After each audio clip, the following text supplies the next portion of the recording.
Hello again. This is Bob Ford of Bob Ford's History, Mystery, and Lore. Today, we're talking about my favorite fanatic, John Brown. Let's get started.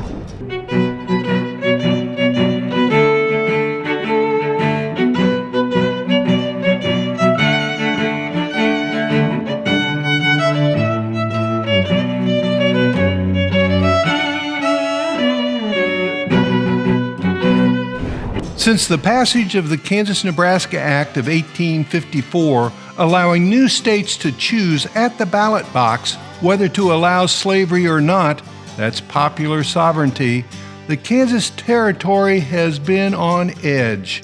There was never a more divisive issue facing our country since we became a country. John Brown was a religious zealot, believing this country could only be cleansed of slavery through violence. That led me to ask my first question when I visited Grady Atwater, the director of the John Brown Museum in Osawatomie, Kansas. Was John Brown crazy? No, Grady chuckled.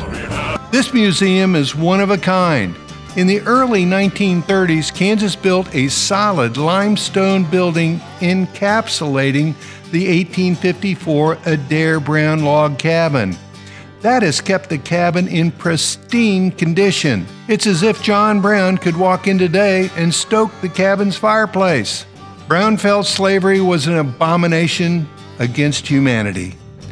God had instructed him to use whatever means to eliminate the scourge from the earth, and he tried. In 1837, he declared, "Here, before God, in the presence of these witnesses, from this time forward, I commemorate my life to the destruction of slavery."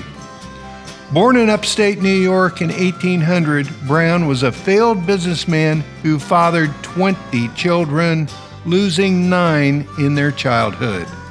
He continually moved, following his calling and seeking stability. In the early 1850s, 3 of Brown's sons moved to Kansas.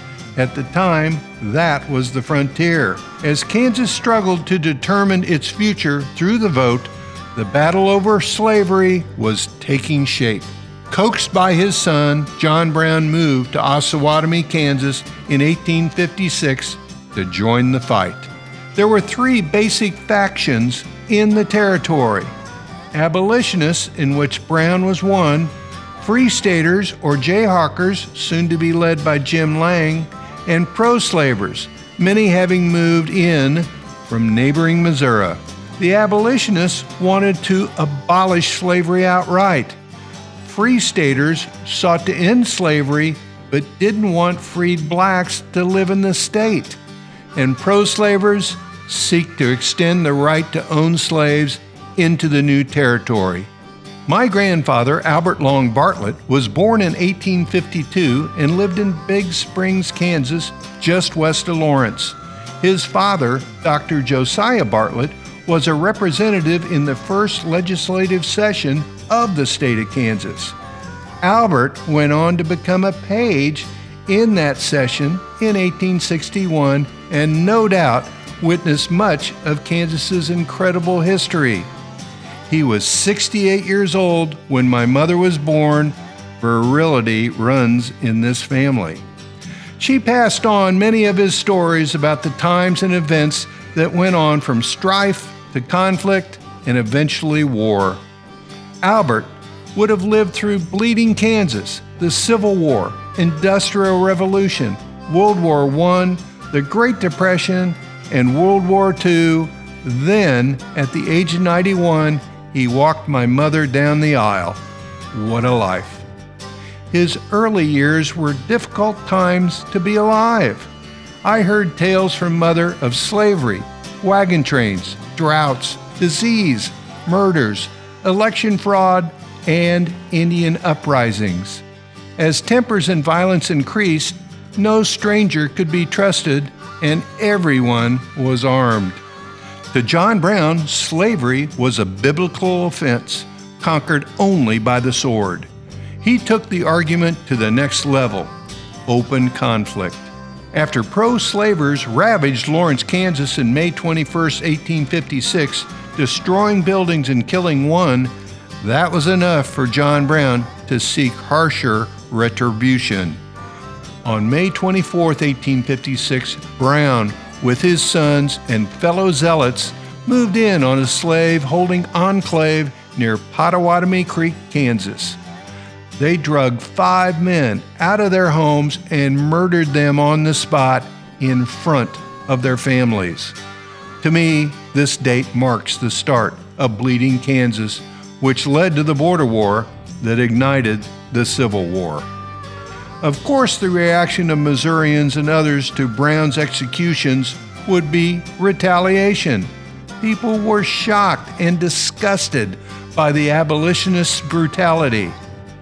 Back and forth for years, raids and savagery took place from all sides, and the violence got nastier as mutilations and barbaric acts erased any hint of morality. The Battle of Blackjack on January 2, 1856, was the first skirmish between two armed encampments. Pro-slavers had captured 2 of John Brown's sons, and the fight went on for 5 hours. A truce was won by Brown, and his sons returned. Both sides retired to fight another day, but roving bands of men now prowled eastern Kansas and western Missouri, seeking justice and vengeance. Think of the movie The Outlaw Josie Wales. Blackjack is only 2 miles from where I attended college, Baker University in Baldwin City, Kansas. I have walked the field many times, contemplating that this small skirmish was a catalyst in starting the nationally consuming Civil War. It's an interesting hike. Oddly, the Santa Fe Trail with visible ruts goes right through the battlefield. John Brown wasn't through. There will be no peace in this land until slavery is done for. He had a higher calling. He's going to take his zeal and followers east to raise an army, rebel, and abolish slavery. In the late 1850s, the telegraph was brand new. News and events of the day could now be transcribed in a central location and then shared throughout the newspaper world. John Brown knew that, and with every killing, ambush, or battle, his exploits were known by supporters and enemies. The South considered Brown an enormous threat. Since Nat Turner's Virginia Slave Rebellion in 1831, where 50-plus individuals from white slaveholding families were slain, a slave rebellion was the single worst thought a Southerner could have. Britain had outlawed slavery in their vast colonial holdings in 1833. Why, I ask, was it taking the United States so long to purge itself of this inhumane practice? The answer? Cotton and money. When the Civil War first broke out, why did New York City want to remain neutral? Cotton and money. Europe was addicted to the South's cotton. The commodity made up over half of the dollar value traded from the United States in the first half of the 19th century. Cotton was dependent on slavery, and in an odd twist, slavery was dependent on cotton. The commodity was very labor-intensive, from planting to harvest. John Brown was the most famous individual pre-Civil War era in the United States. His fame came from the reporting of his beliefs and violent acts. The more he was on the attack, the more media coverage he got. Perhaps he was the first to really manipulate the now instant media in his favor, but I'm not so sure he realized how good he was at it. His next plan was to produce an opportunity for slaves to rebel, arm them, and create open warfare against the institution. Harpers Ferry, Virginia, had an arms manufacturing facility and armory founded by George Washington with only a few soldiers guarding. It was perfect for an attack. The town was on rail at the confluence of the Shenandoah and Potomac rivers in the heart of slave-holding country. For several years, Brown and Frederick Douglass had been friends. Douglas, the respected ex-slave orator who at the time was promoting a non-violent end to slavery, Brown approached him about joining the effort, but he rejected the involvement out of hand. After the entire episode, Douglas would go on to write, "Whether it was my discretion or cowardice, I declined to join in the attack." On a cool evening in October 16, 1858, Brown made his move. He and 17 other whites, 5 freed slaves, and 1 runaway found only 1 night watchman on guard. They took his keys. It was that easy. But now what? Spreading the word of the attack to slaves was a significant problem, but the overall plan was flawed at its conception. Was it truly to raise a revolt and spread the abolitionist doctrine, or flood the media with publicity about John Brown? His ego and conviction both never wavered. In the Facts Are Stranger Than Fiction file, the response of the U.S. Army to Brown's occupation was ironic.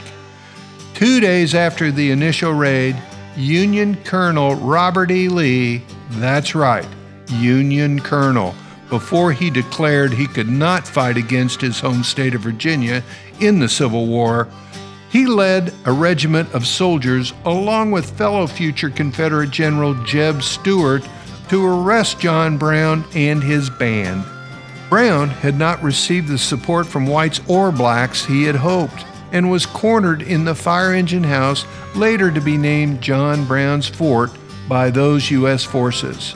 Stuart made a futile negotiating attempt, giving Brown a chance to surrender before his troops charged, but he was rebuffed.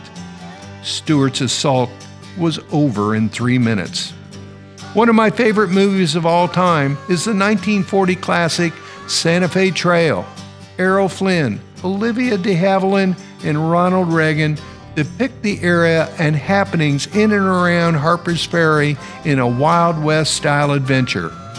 Raymond Massey gives a performance of John Brown that is brilliant and haunting. Brown was wounded in the taking of the firehouse, but able to stand trial for treason. All eyes and newspapers were focused on Harpers Ferry and the aftermath. Brown had made several famous acquaintances while leading his crusade: Harriet Tubman, Frederick Douglass, Henry David Thoreau, William Garrison, and William Seward, but no one came to his aid. While America watched, John Brown and several others were found guilty of treason against the Commonwealth of Virginia and sentenced to hang. As I said, charges were brought against Brown by Virginia, not the United States. This widened the gap further between southern states and the federal government. Brown's crusade against slavery and the national divide over the institution left no doubt the nation was on the brink. His last words before he was hung was telling: "I, John Brown, now quite certain that the crimes of this guilty land will never be purged away but with blood." On December 2nd, 1859, Brown was led from his jail cell to a wagon that would usher him to the gallows. He sat on a long box in the back. It was his coffin. Not much of a crowd witnessed the hanging. There was concern about protests, but the small group that did gather was noteworthy.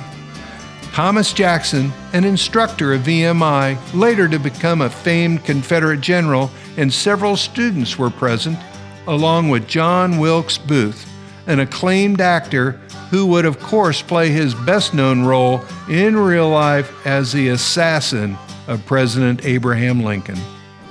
By all accounts, John Brown met his death as the man he was. He would have no minister or preacher attend to him because in Virginia, no doubt, they would be a supporter of slavery.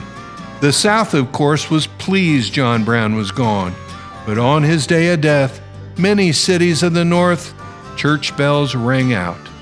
The divide between North and South had deepened by the biased newspaper accounts about the John Brown affair.